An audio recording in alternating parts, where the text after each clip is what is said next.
my channel. If you haven't done so already, please like, share, subscribe, put the bell button on for more notifications to see what, who, me, moi. Welcome to my channel where I do comedy, music, commentary, reviews, anything and everything that I want because it's my channel. So you might want to like, share, subscribe, comment below, share, all that good stuff. Do what you do and do it well. So today we will be reviewing yet again Married at First Sight. I don't know what episode this is. I don't really give a damn, but it's triggering as hell. Okay, so in this recent episode, I'm gonna go back a little bit like to last week's episode because I really didn't cover that. It's not much to really talk about. Let's just keep it real. Once again, the experts are MIA.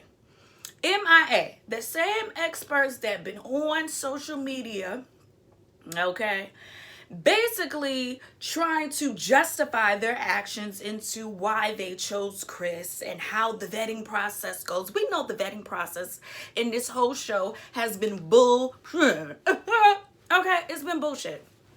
Because why is it that now I heard through my favorite YouTuber for Harriet, I heard that the vetting process, they do like extensive background checks. They check all your exes, they check your credit score, they check where you live, they checked where you worked, they check everything. But why is it that regular, smegular people like you and I was able to dig up this quote unquote fiance that's pregnant or her cousin, one of the two? Why was we able to dig that up before y'all even aired it? Why was we able to dig all of this stuff up about his business, about Subway, his business going under after a year?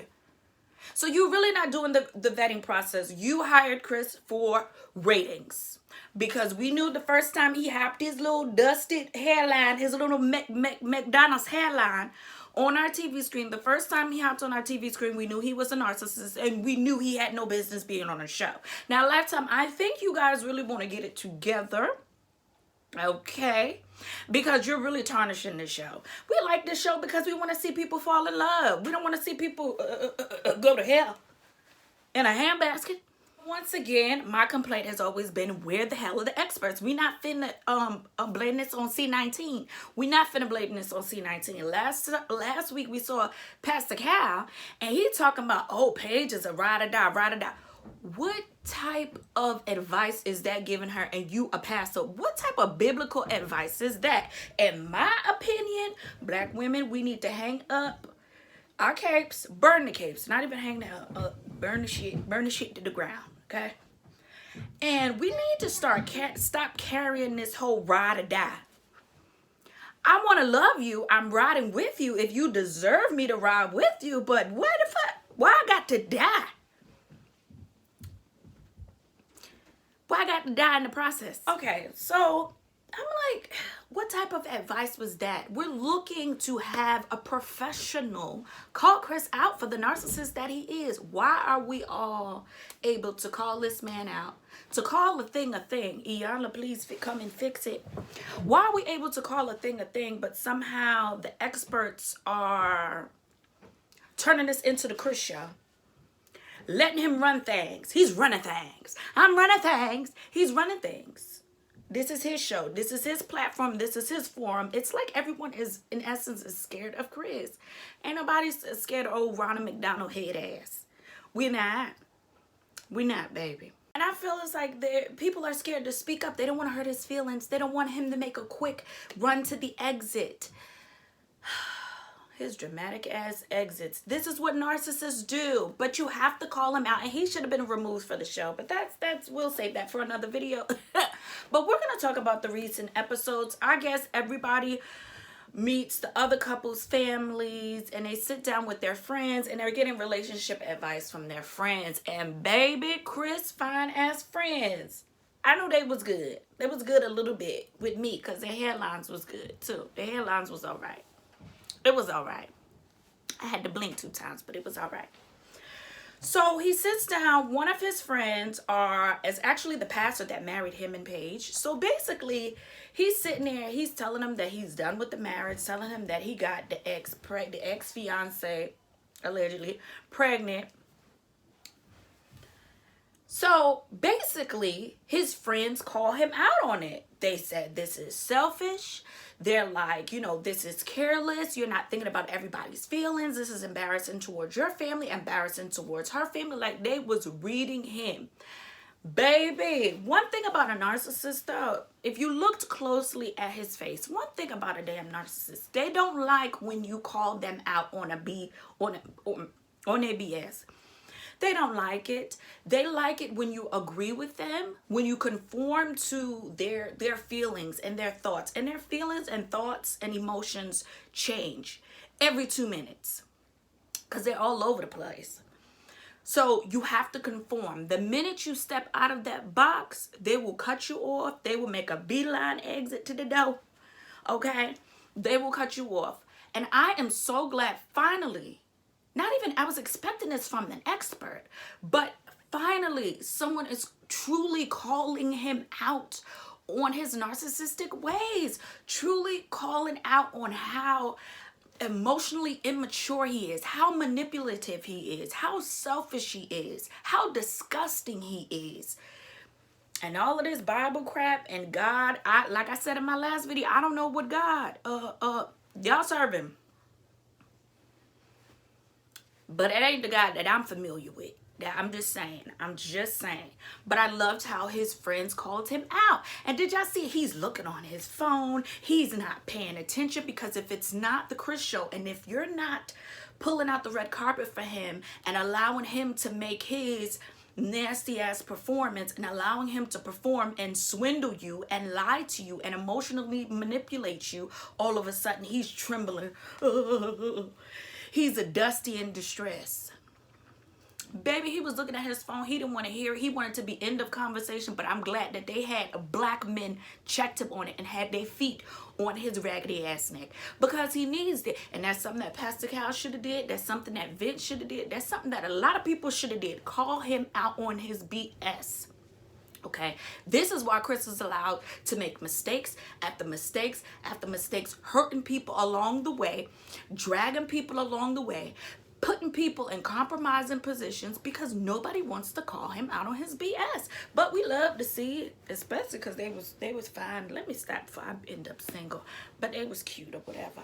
I'm glad they had their feet, their church shoes on this motherfucker neck. He looking at his phone. What you looking at your damn phone for? You ain't got no business. Your Subway restaurant closed. Ain't nobody eating them damn soggy sandwiches in the middle of a panorama. We not doing that. We don't want no food poisoning, Chris. What you looking at that phone for? You ain't got no notifications. Anyway, so fast forward, he all of a sudden wants to call Paige and wants to tell her, I want you guys to sit down, you and my baby mama. I was so mad at Paige because she's like, let me think about it. I'm like, oh, here we go. The shit is like the damn Twilight Zone. I'm in the middle of the Twilight Zone. And it's really disturbing me. It's disturbing me and my ancestors. It's really disturbing us. Okay? It don't sit well with my spirit, what he putting her through. And I'm tired of watching it, okay, as far as I'm concerned. Anyway, they finally sit down. I don't understand why, but narcissists, they love pinning two people against each other. It was okay when the two women, the baby mama that's pregnant and Paige, to be separate. He could tell Paige whatever she want to hear, whatever she don't want to hear, to keep her at bay. Then he could come over here and tell the baby mama what she want to hear or don't want to hear, to keep her at bay. But to bring them together, he wants to see them fight, because narcissists love that when you fight over them. He made the best black woman win. Now, when the girl sat down, the ex-fiance sat down, and I saw what she looks like versus Paige. Mind you, they're two beautiful, gorgeous black women, okay? I said that in the beginning. Remember when they had first got married and he was like, well, Paige is not the typical woman that I would go for. She's not a trophy wife. Actually, she is. She is. Because anybody that's going to put up with that shit deserves several trophies in the Hall of Fame. Okay? So I immediately thought, oh, he's referring to colorism, featureism. He's referring to colorism. I knew, and I told one of my favorite YouTubers, Little Black Book 91, you guys should definitely check him out. He does amazing reviews on the show. But I'm like, it's definitely colorism. Colorism is definitely involved. I don't have to see the ex to know that colorism and featureism and all of that is involved. He didn't really like Paige. Paige wasn't his cup of tea because Paige is dark skinned. Mind you, he's hideous. You know how I feel about the McDonald's thing. Golden arches, hairline. Anyway, so they sit down. I love the fact that these women were complimenting each other. I love the fact that they were getting along. They were very polite and loving towards each other, even though it was their first time meeting. They could have really started fighting and really be going at odds. And I know that would have tickled Chris's fancy and made him hard. But baby, I was here for it. I was here for the gathering. And I loved how Paige, she didn't pull out her guns and really get crazy. Pew, pew, pew. With Chris in front of the girl the way I would have. But I love the fact that she finally stood up. Even when she's like, you know, what if I was pregnant? And then their face turns. And why would the ex-fiance go by who? They married. You should obviously know it's by Chris.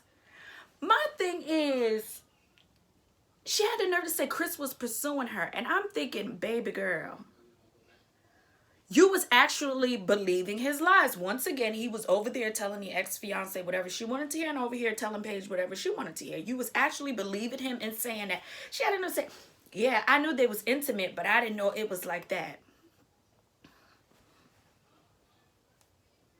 He must have the ding-a-ling of gold. The ding-a-ling of gold. He must have the damn ding-a-ling of gold. What is y'all doing? I just wanted to take a brick to my TV. What is y'all doing? What is y'all thinking? Have some dignity about yourself. You really think that they wouldn't have unprotected sex? So you wasn't mad at the fact that they were having sex in general. You can overlook that. It was just the unprotected sex part because you were still having unprotected sex with him even during the show. Did not like the fact that they were absolutely getting along and complimenting each other. He was like, this is not what this meeting was about, and Paige is being rude. And I'm like, okay, so what was the purpose in having them come together? They were actually getting along. To any man, that would be a good thing. But if you had plans on divorcing Paige and getting back with your fiance, once again, what was the point in them meeting up? Or if you had plans on just raising your son and being with Paige, what was the point in them getting together right now? And you haven't even been with Paige for a month. There was no purpose, but he just wanted these beautiful black women to fight over each other. And I'm glad they didn't fall for it. Ladies, stop fighting over these dusty, crusty men. Okay? That ain't got nothing to offer you, okay? But ashy elbows and penis. And sometimes that come up short, okay? So the fact that he just didn't like that it wasn't going his way. But my thing is, why would it be going your way? Had you been orchestrating the conversation like a mature man would, it probably would go your way.